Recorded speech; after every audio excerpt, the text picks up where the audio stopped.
This is an empty lot. It's, just an empty lot. And while that's not particularly impressive in and of itself, it's what this empty lot represents that puts things into perspective. The area that I'm standing in here, less than half an acre, represents all of the active cropland per person in the entire world. That's it. This area needs to provide all of the crops that feed you, clothe you, and provide all the other resources you rely on. That's not a lot of space. And as our population grows, this area will get smaller and smaller and smaller every year. We literally changed the ecosystem of the entire planet in order to meet our dietary needs. Plants today produce roughly what they produced 10, 20 years ago. We've just managed to pack more of them into a field, and there is a limit to that type of yield gain. This isn't just about the area we need. It's also about the amount of work it requires. Labor prices are increasing every year faster than the price of food. The cost of fruit wasted last year in the UK, purely because of our inability to recruit enough pickers, was about £35 million. That number is forecast to double again this year. We have a huge problem with efficiency. There's a rise in herbicide resistance in the weed population as well. Our job is to build the farms that unlock nutrition for everyone on a scale that no one's ever seen.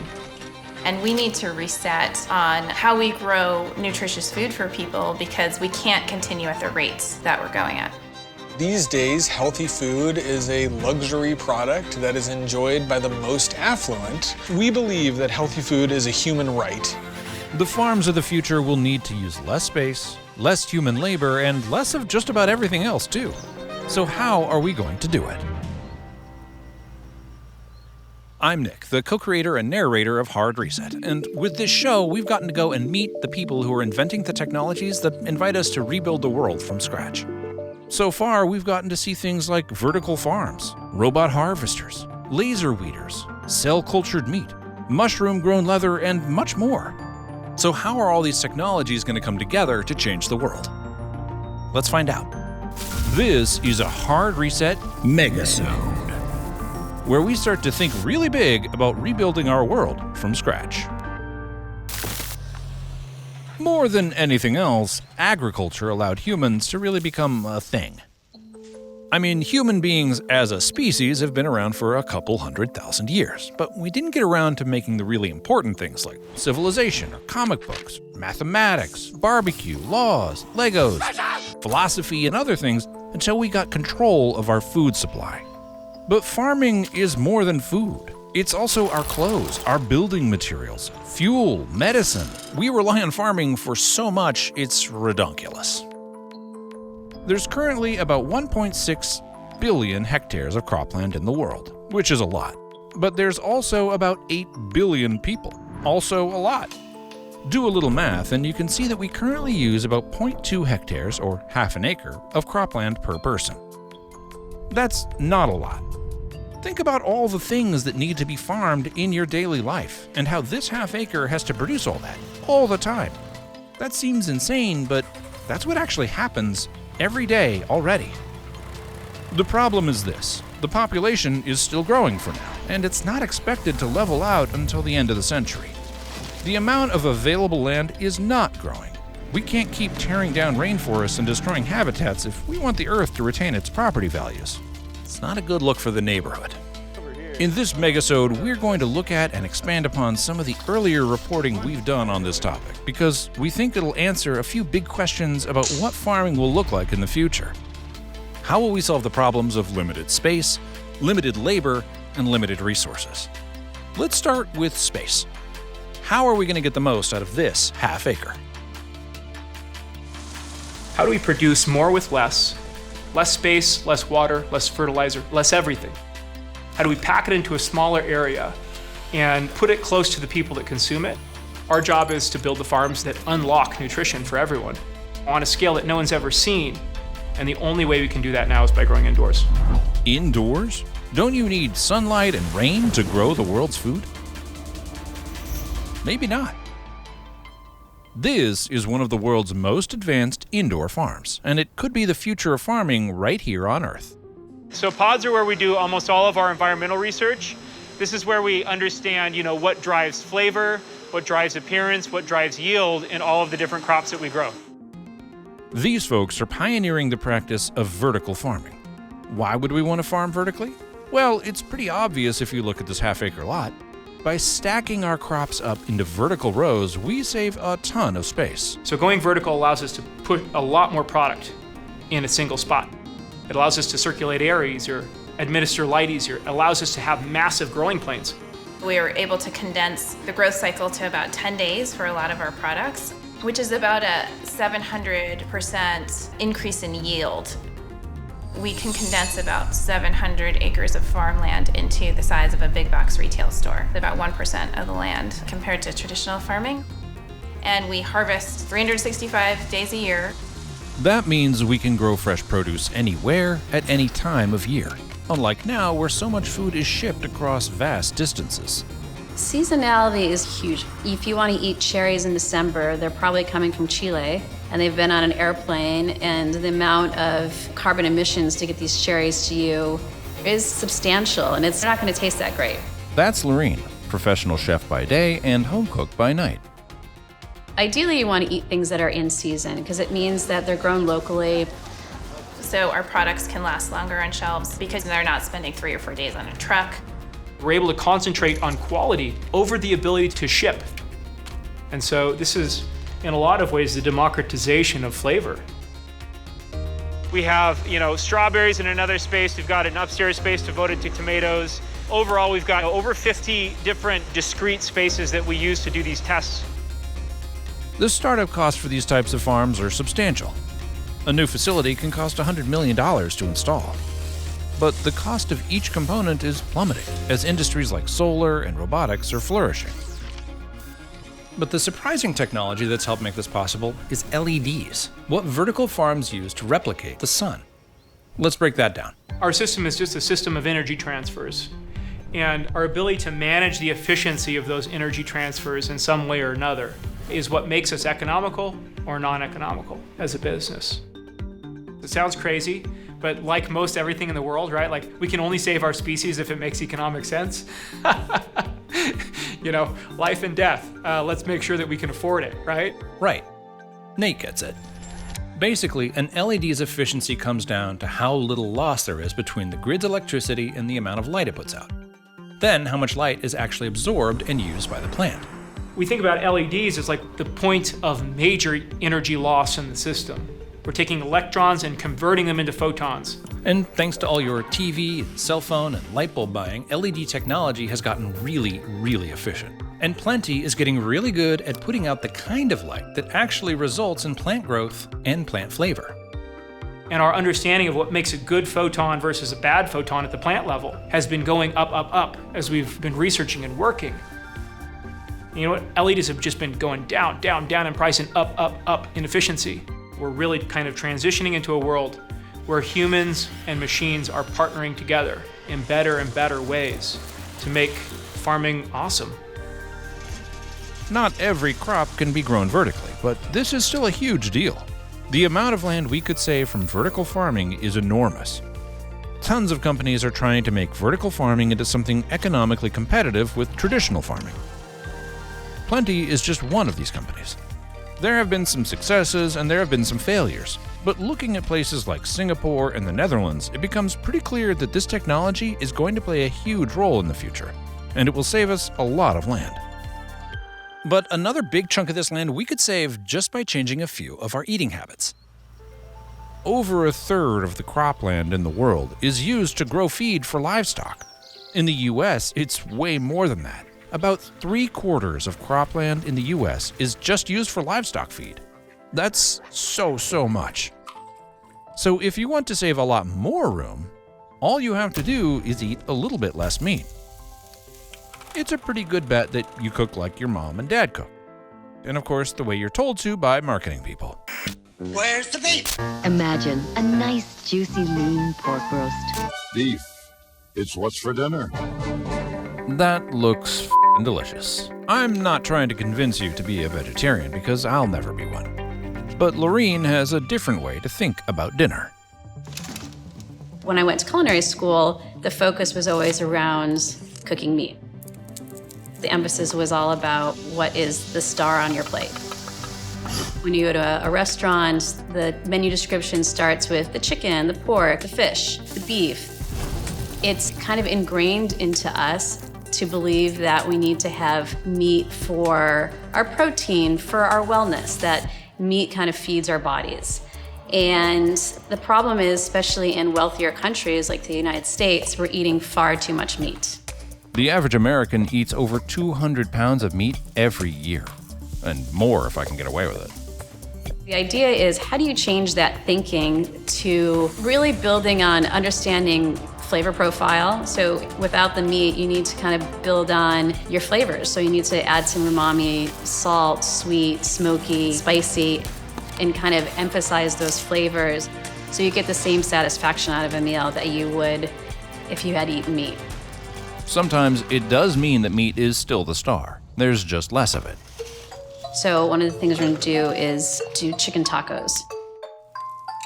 But you can use the rest of the chicken to make soup or a number of other things. Could go into a chicken salad sandwich, enchiladas. One chicken all of a sudden is not for one meal. It's been stretched out throughout the week in many different forms. You could also shake up a traditional meat dish by using veggies, like this cauliflower steak. So this really is our vegetarian dish, where we're playing on the whole concept of this big piece of meat on our plate, but instead of being meat, it's going to be cauliflower. Cutting back on the meat we eat could have a huge impact on our cropland, but the impact on grazing land could be far bigger. See our half-acre lot? Well, we actually use about 4 times that much land just for grazing livestock. Making little changes, like adjusting our meat intake, could actually be the most impactful thing we do. It's not to say, oh, we should never run animals. Animals are actually good when they're done right. That's Meryl, cannabis consultant and food and beverage expert. They naturally graze that soil. You want them turning it, the manure going in, the composting, that's not a bad thing. It's when you have them right on top of each other and you're force feeding them and you're not, letting them have their natural way of living their life. Every time you do that, you're taking more out than you're putting in. To get rid of the most negative impacts of raising livestock, you don't need to eliminate meat consumption, just reduce the demand. The less demand for big factory farming allows that to maybe start to regroup and become the future. We're giving over to plants and vegetables which are less stressful on the soil, less stress on the animal, less stress on the environment, and not necessarily having to say it has to go away. It just has to be a smaller impact. Another approach that we could take is just replacing some of the meat we eat with cell-cultured meat. I've spent the last 25 years thinking about what I was cooking for people and tying all this back into this environmental aspect. So to kind of help combat the overfishing that's happening in our oceans, I'm doing some work with a cell-based fish company. They've actually taken the cells from a fish, but they're going to grow it in the lab. Though you may have heard of lab-grown meat or cell-cultured meat for a while, this isn't some theoretical chemistry experiment. The FDA recently approved the sale of cell-cultured meat made by this company, Eat Just. It's a concept that I think sometimes is difficult to even grasp. The idea that we don't have to kill another animal to produce real meat. This is Vitor. He's one of the scientists who helped make this a reality. Like serious lab-coat and microscope stuff.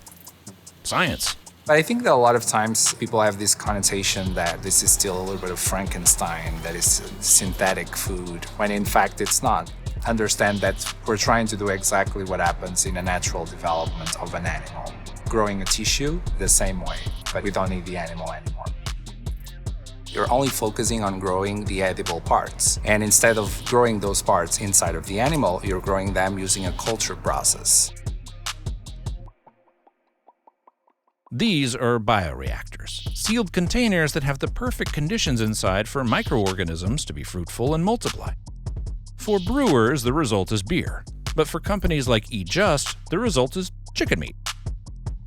Making meat in these sorts of facilities is cleaner and potentially far less impactful on the environment.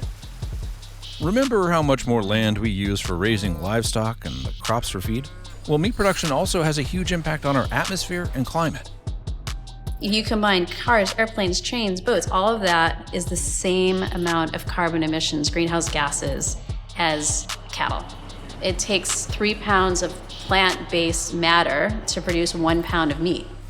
Like, that is kind of mind-blowing. Cell-cultured meat won't just be better for the planet. It would also mean cleaner, healthier food sources for us.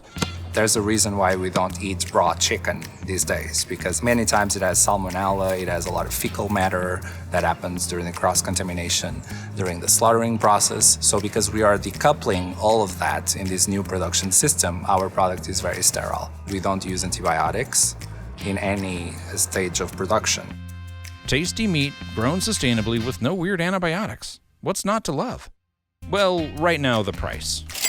But as this technology scales, it will be more affordable and more ubiquitous. In order to make this happen and to feed the world, you need to produce this in larger tanks, in a higher number of bioreactors. And once that happens, the cost will go down and be at price parity to conventional meat.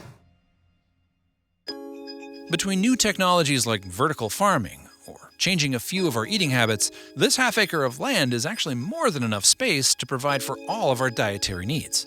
If we could make these changes efficiently, could we actually start to think about returning some of our cropland to nature? We can give the world back a lot. We can give the world back land. We can give back the jungles of Borneo to the orangutans. We can give back the Amazon to the planet. We can give back the Midwest to the buffalo. We can give back the things that we've taken, and we can be a lot less extractive. None of this is easy, but of course, nothing about farming has ever been easy. The amount of work that goes into farming is enormous. A few hundred years ago, roughly 80 to 90% of the population worked on farms. Now, in the US, it's actually more like 1 to 2%. Two main reasons for this stand out to me. One is that the demand for human labor in other sectors of the economy has grown faster than it has in agriculture. So people were able to make more money by switching to work in manufacturing or design jobs. The other is automation. We've automated so much of the work on farms that they require far fewer people. But in order to make our plot of land more efficient, we're going to need a little bit more help. We have to rethink labor.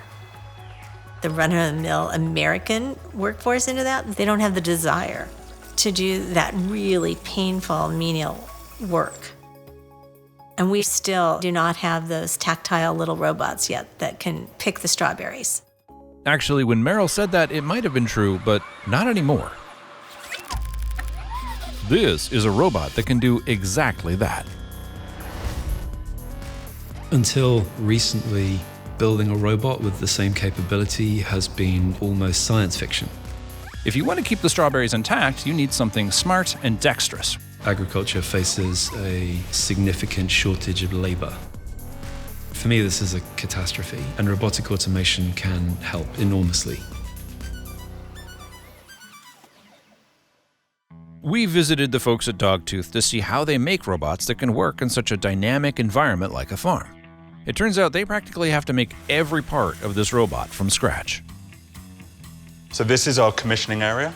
So on the right here, we do arm commissioning. This robot arm, how much of this is custom designed by you? All of it, unfortunately. This is all of our stuff, yeah. These arms here are in different stages of commissioning. The ones without any covers are on their initial test. So once it's done its initial commissioning test, it gets its covers put on, and then it will run through a burn-in test, and that takes about 16 hours. So this is one of our 4th generation robots. The nice thing about our arms is they are super flexible. It's got 6 degrees of freedom, and at any given joint, the actual ability of the arm to rotate way more than 360 degrees. And this is really important because you might get to a berry, and if you're right at the limit of your joint, you have to do a huge reconfiguration to get back to it. You can make that last little move to get that berry. In this pick ahead here, you'll see a pair of cameras and a bunch of LEDs. The LEDs allow us to pick at night. The cameras allow us to see the fruit in 3D. And in the center here, we have our inspection system where once we pick the berry, we can suspend it into this chamber. Got cameras so we can view the berry all around, nice consistent lighting, pick up 17 different types of defect. And so we know whether to put it into a waste chute or into a punnet ready for retail. What do you guys call them? Punnets. Punnets? Yeah. guys have crazy names for things. I think in US they're clamshells, right? That sounds right. Yeah. Yeah. Or just the boxer strawberries. Yeah, sure. Obviously about the robot is it's got to be super rugged. We're here on a nice flat farm in the middle of Cambridgeshire. Right. We also operate these on very steep hillsides when it's raining cats and dogs and there's mud everywhere. So we've got super rugged tracks. Moving on up, you've got the 2 robot arms which are doing all the clever bits. The arms of the robot have these stereo cameras, and they use computer vision to navigate this complex environment, find a stalk, and gently remove the fruit. Right now, these robots are mainly just harvesting strawberries, but they're technically capable of harvesting a ton of different crops, like apples or grapes or raspberries. The reason they focused on strawberries for the first implementation is simply because strawberries have a very long growing season, which gives them more opportunity to practice and refine their models. But one crop that will never go out of season on our half-acre lot is weeds. This is the laser weeder from Carbon Robotics, and just like the folks at Dogtooth are using AI to teach robots how to harvest fruit, these folks are teaching robots how to spot weeds, and then shoot them with a death ray. It's a finely controlled millimeter-precise death ray. That's exactly what it is. Every weed is taking nutrients away from the plants we need for food. They're literally trying to starve us to death. So meet the robot army trying to kill them. We don't like weeds. They're our enemy, so we're taking them out.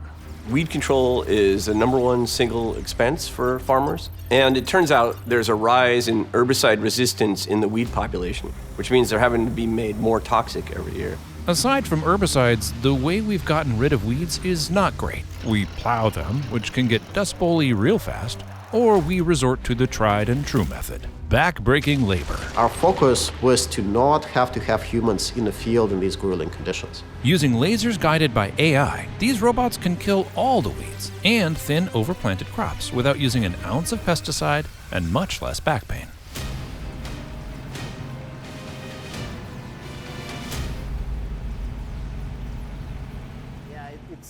This is Alex Sergeev. All right.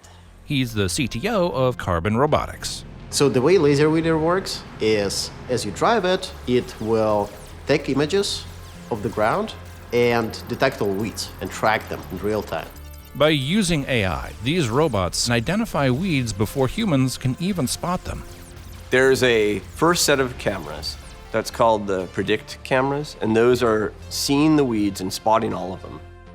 That's 144 megapixels of just weed detection. And then we have also targeting cameras that we use for final alignment of the laser and killing the weeds.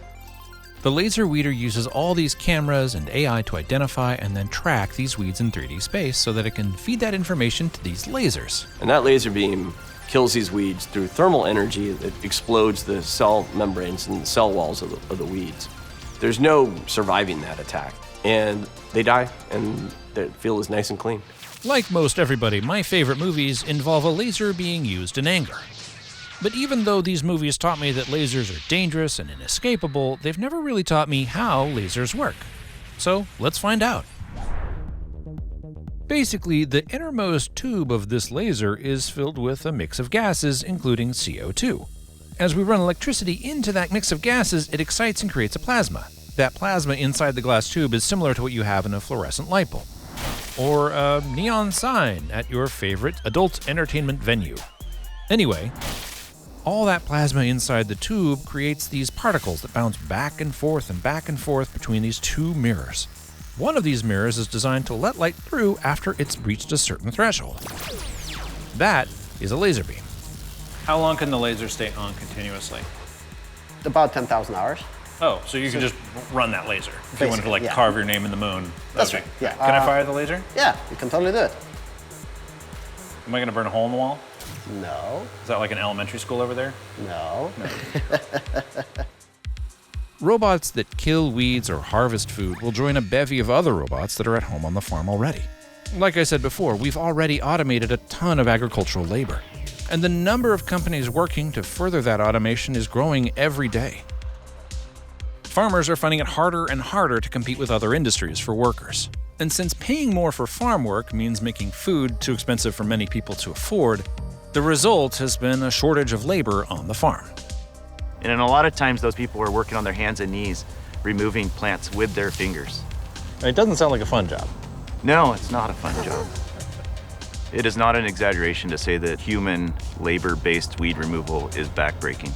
It is very hard for farmers to find enough workers to be out in the field and get these weeds out of there, and it gets harder every year. There is never going to be a shortage of work on a ranch or a farming operation, but what we're trying to do is curtail the need to be desperate for that labor. So here at Dogtooth, the goal isn't to replace human workers, but the workforce for something like strawberry picking, which is a seasonal job, it's very difficult to make sure that we're getting enough workers across the UK. So the way that we view it is that the robots we can create will be very good at doing a very specific task. For us, we look to incorporate our robots with human workers, so the humans can do the thinking that the robot can't. The dream, I think, is that robots can perform some of the dull tasks and allow us to focus on the things that we as human beings are uniquely good at. Automating tasks on the farm can do more than just save time. Another thing to consider about our half-acre lot is that it doesn't extend up or down infinitely. What I mean is, there's only so much topsoil here that our plants can turn into nutritious food. This is ultimately a chemistry problem. You need the right molecules in the dirt for the plants to eat. Otherwise, they won't be able to make the molecules we need to eat. So there's good news and some bad news. The bad news is that we're running out of topsoil. The good news is we can fix that. There's a reason why they think we have only 50 to 60 good years of topsoil left in this country. And a lot of it is because of the types of constant tillage and cultivation that go on. Over the past century, as we've plowed and plowed and plowed our land, we've destroyed a huge portion of our topsoil. Every time you do this, some of that topsoil blows away. Over time, that topsoil just erodes and all the nutrients are gone. You can't grow stuff anymore. That topsoil isn't just nice to have. It's what we need to make all our food. By laser weeding and thinning, we don't disrupt the soils at all. And so not having to dig into the dirt so much, part of that is just the benefit of being so specific about what we're targeting and where we're putting that energy means we don't damage the topsoil at all. That's huge because it means we can start to actually rebuild our topsoil through restorative agriculture. Over time, we might actually be able to reverse the historical trend and start accumulating topsoil. The other huge benefit we get from these lasers comes down to what we don't need anymore. We don't need all those herbicides. And as these computer vision techniques get more refined, they might be able to kill insects as well. I think we'd all agree that if we didn't need herbicides or pesticides for our farm, that would be ideal. Farms also use a ton of water, and our supply of water is not as infinite as it might seem sometimes. Depending on where your little half-acre is in the world, you might not have access to water anywhere nearby. So how do we make the most of the water we've got? In an indoor farm, we put water in the root zone, they take the water up, they transpire that water, and then that water gets sucked into our air handling units, we condense it all, and put it right back in the system. So 99% of the water that's transpired in the field and lost is captured and recirculated in our farms. We are doing that all while saving about 1 million gallons of water per week. The farms of the future will be vastly more efficient, which is good. They need to be. But no matter how efficient these farms are in terms of space, labor, and inputs, there's another factor here that's super important and has nothing to do with the farm itself. It's how we use the things we grow. Like I said earlier, farming is about a lot more than what we eat. We rely on farmers for all sorts of things, including clothing. The folks at MycoWorks are taking that to the next level, making it possible to grow all sorts of new products in a farm, a mushroom farm. This material looks like leather, but it's actually mycelium, the thin fibers that feed fungi. If you look hard enough in the woods or my refrigerator, you'll find plenty. For an analogy, you might think about the roots and stem of a plant. In this case, the fruit would be the mushrooms. And mycelium is the vast network that supports that organism. The way mycelium grows, with fibers that intersect and connect and then bond, is almost like watching fabric weave itself together. It does naturally what we've spent millennia teaching machines to do. Fine mycelium really represents just a complete paradigm shift in the way that we're going to think about materials for industries that have been very fixed for a very, very long time.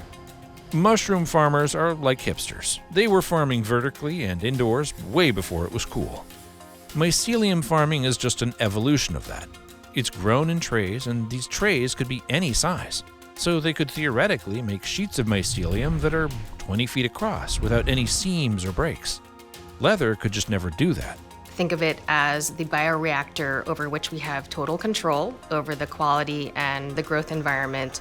You multiply that by way of a vertical farming model and by way of an automatic storage and retrieval system that enables this to be very easily and immediately scalable in volume.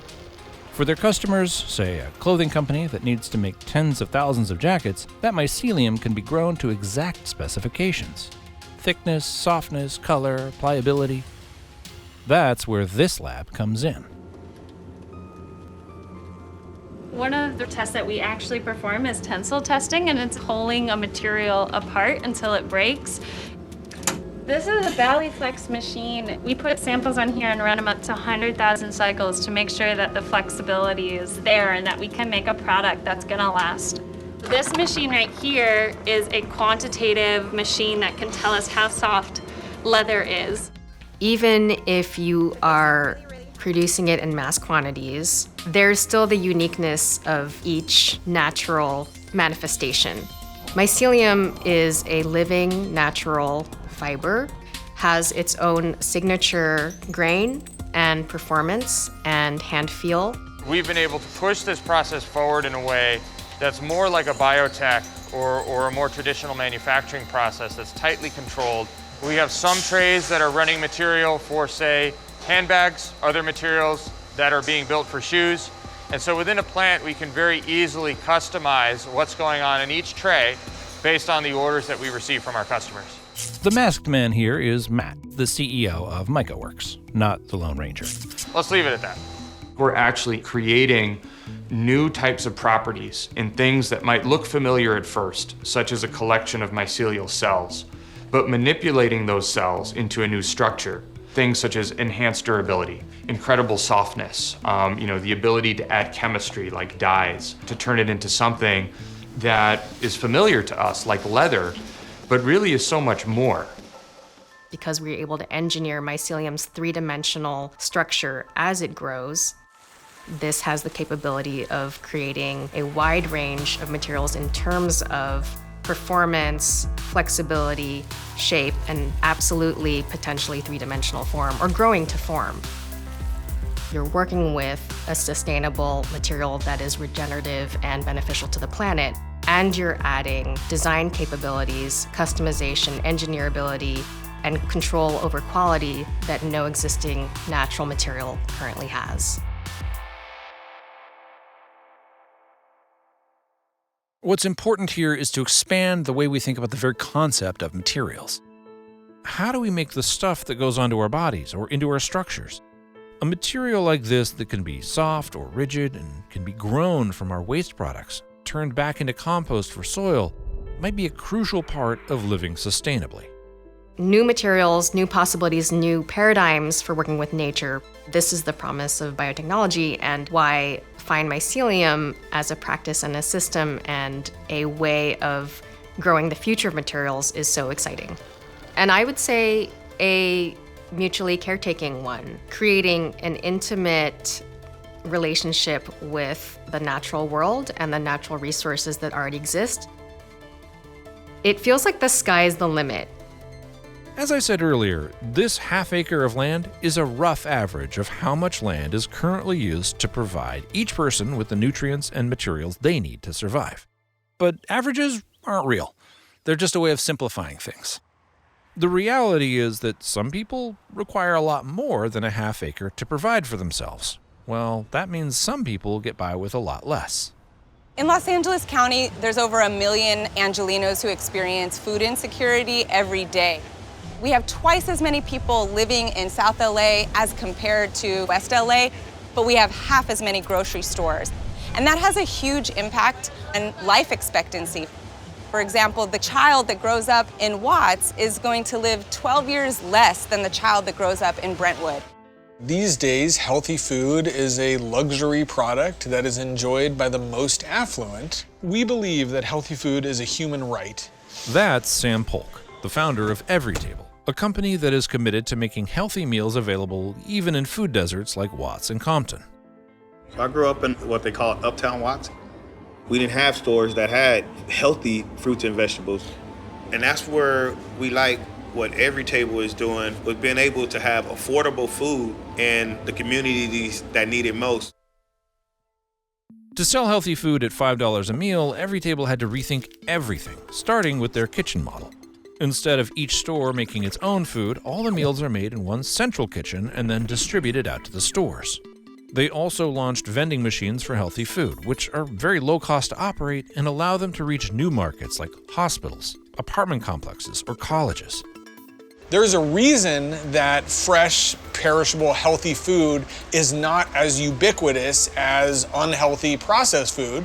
And the reason for that is basically economics. And so can we restructure the standard restaurant system, the standard vending machine system, to make it so that healthy food can be less expensive than fast food? And we think we've figured out how to do it. How we farm and how we sell food are not two disconnected things. They inform each other and they rely on each other. For example, McDonald's is the largest buyer of apples in the world. And that affects the type of apples that farmers choose to plant, and as a result, what kinds are most available in grocery stores. McDonald's is also the largest buyer of beef, pork, tomatoes, lettuce, and potatoes in the world. That means they're going to have a lot of sway when it comes to determining what's going to get grown in this half acre. But if people push back and demand more healthy alternatives, that could make a big difference. So, what does this look like when we put it all together? Picture a scenario where we really rebuild agriculture from the ground up. We don't have to do that on Earth yet, but maybe on Mars or the Moon. We'd definitely use lots of vertical farms for the crops that are suitable for it. That would mean a greater variety of fresh foods wherever you lived. Imagine strawberries were always in season, in Toronto or Helsinki or Beijing. More importantly, these farms would use far less water and no chemical pesticides. Even outside farming could use lasers to control weeds and pests, so we'd have healthier soil and fewer downstream effects on our plants and animal life. And having access to amazing fresh produce all the time might help us build a totally different culinary culture around flavor and personal style instead of the traditional, meat and friends approach that we've taken for so long. And yeah, we'd eat a lot less meat, especially if we didn't include subsidies in our agricultural reboot, because without government subsidies for meat and dairy, the price of ground beef would shoot up to something like $30 a pound. There would still be livestock, but we'd probably see the end of factory farming, which would mean cleaner water and cleaner air. It would also mean healthier animals with less antibiotics and less disease. We could also see a truly circular economy, making durable clothes and materials that can still be composted. And weirdly enough, automation might mean more farmers, more people who can run their own farms instead of the giant factory farms, more distributed farms closer to where we live, or maybe even in our own homes. And it would also mean better jobs on farms, less backbreaking labor, and more creative problem solving. This scenario might seem utopian and a bit naive, and I'll admit it's a bit of an oversimplification. But one of the best parts of my job is that I get to go and meet a tiny sliver of a fraction of the people who are actually inventing the future. And let me tell you, they are way smarter than me, by like a lot. So I can guarantee that whatever they come up with will actually be a lot better than what I can imagine. And if they can't come up with the ideas that'll help us build a better world, then I bet one of you can.